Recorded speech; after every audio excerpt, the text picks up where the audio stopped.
Videos देखने के लिए सब्सक्राइब करें जनसत्ता.com, बेल आइकन दबाकर पाएं लेटेस्ट नोटिफिकेशंस। नमस्कार, जनसत्ता में आपका स्वागत है।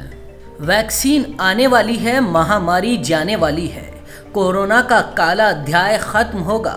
अब कोरोना महामारी से दुनिया को मुक्ति मिलेगी, क्योंकि कई देशों में वैक्सीन के टीकाकरण का अभियान शुरू हो चुका है। ब्रिटेन में लोगों को फाइजर की वैक्सीन की पहली खुराक दी जाने लगी है। जैसे ही वैक्सीन आई, अफवाहों की हवा भी चलने लगी। वैक्सीन के साइड इफेक्ट को लेकर कई तरह की चर्चाएं पैदा हो गई। अभी तक के आंकड़ों से साफ है, जो भी वैक्सीन के साइड इफेक्ट हैं वो मामूली से हैं। थोड़ी सी सावधानी से आप उन्हें हैंडल कर सकते हैं। देखिए, फाइजर के यूएस ट्रायल के डाटा के मुताबिक फाइजर के करीब 19,000 लोगों को इंजेक्शन देने पर 137 लोगों में साइड इफेक्ट दिखे थे। ऑक्सफोर्ड एस्ट्राजेनेका की वैक्सीन के परीक्षण में करीब 24,000 लोगों में से सिर्फ 3 लोगों में गंभीर साइड इफेक्ट दिखाई दिए। इसी तरह मॉडर्ना और रूस की वैक्सीन के भी गंभीर साइड इफेक्ट कम ही मिले। जिन लोगों में साइड इफेक्ट देखे गए वो जल्दी ठीक हो गए या ठीक होने की कगार पर हैं। कोरोना वैक्सीन के साइड इफेक्ट ज्यादातर गंभीर नहीं होते हैं। विशेषज्ञों ने इन्हें शरीर की स्वाभाविक प्रतिक्रिया बताया है। वैक्सीन लेने के बाद आपको इंजेक्शन लगने वाली जगह पर सूजन, जलन या बुखार, पेन, हेडेक जैसी कई तरह के साइड इफेक्ट दिखाई दे सकते हैं, लेकिन ये बहुत जल्दी सही हो रहे हैं। लेकिन अगर हालात इससे गंभीर होते हैं तो आपको विशेषज्ञों से मिलना चाहिए। आमतौर पर वैक्सीन तैयार होने में सालों लगते हैं, मगर कोरोना के केस में महज कुछ महीनों में वैक्सीन तैयार की गई। इस जल्दबाजी में भी ट्रायल के दौरान सुरक्षा संबंधी हर पहलू का ध्यान रखा गया है।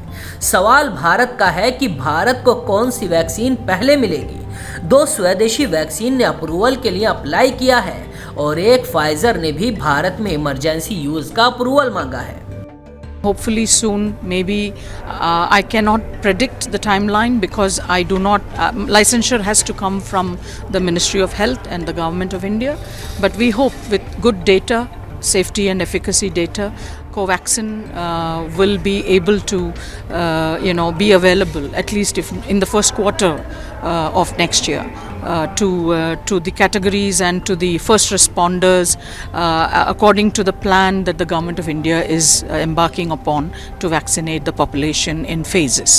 So we hope to be achieving that objective going forth. उम्मीद है भारत में कोविड वैक्सीन के आपातकालीन इस्तेमाल की मंजूरी जल्द मिल सकती है। अब तक 3 कंपनियों फाइजर इंडिया, भारत बायोटेक और सीरम इंस्टीट्यूट ऑफ इंडिया ने इसके लिए आवेदन किया है। Central Drugs Standard Control Organisation ने भारत बायोटेक और सीरम इंस्टीट्यूट से उनके टीकों का एडिशनल सेफ्टी और एफिकेसी डाटा मांगा है। फाइजर की एप्लीकेशन पर कोई विचार नहीं हुआ है, क्योंकि कंपनी ने प्रेजेंटेशन के लिए और वक्त मांगा है। CDCSO के सब्जेक्ट एक्सपर्ट कमेटी ने सीरम इंस्टीट्यूट से कोविशील्ड के देश में हुए फेज 2 और 3 ट्रायल का अपडेटेड सेफ्टी डेटा मांगा है। इसके अलावा उसे यूके और भारत में हुए ट्रायल का इम्यूनोजेनिसिटी डेटा भी मांगा गया है। कंपनी CDSCO को ब्रिटिश रेगुलेटर की फाइंडिंग्स से भी रूबरू कराएगी।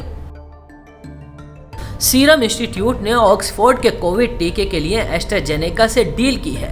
भारत में ये वैक्सीन कोविशील्ड के नाम से तैयार हो रही है। भारत बायोटेक को फिलहाल जारी फेज 3 ट्रायल्स का सेफ्टी और एफिकेसी डेटा सौंपने को कहा गया है। कंपनी ने DCGI के सामने 7 सितंबर को इमरजेंसी यूज ऑथोराइजेशन के लिए अप्लाई किया था। भारत बायोटेक ने Indian council of medical research के वैज्ञानिकों संग मिलकर कोवैक्सीन नाम से टीका बनाया है। अभी तक के फैसलों के आधार पर देखा जाए तो भारत में सबसे पहले स्वदेशी वैक्सीन के इस्तेमाल की मंजूरी मिल सकती है। अब सवाल यह है, कोरोना वैक्सीन का टीका लगने के बाद कोरोना खत्म होगा या नहीं? क्या वैक्सीन के बाद मास्क लगाना और सोशल डिस्टेंसिंग का पालन जरूरी है? तो चलिए आपको इसका जवाब भी देते हैं।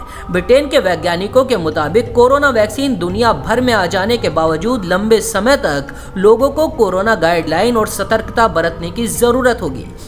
फिलहाल खत्म हुए क्लिनिकल ट्रायलों में ये तो साफ हो गया है कि टीका लगने के बाद लोग कोरोना से बीमार नहीं पड़ते, लेकिन ये तथ्य सामने नहीं आए कि वैक्सीन लेने के बाद भी लोग संक्रमण फैला सकते हैं या नहीं। इसीलिए वैक्सीन के साथ बरती जाने वाली सावधानी लोगों को कोरोना हमलों से दूर रखेगी। वैक्सीन के बाद भी मास्क पहनना होगा और कोरोना गाइडलाइन का पालन लंबे समय तक करना होगा।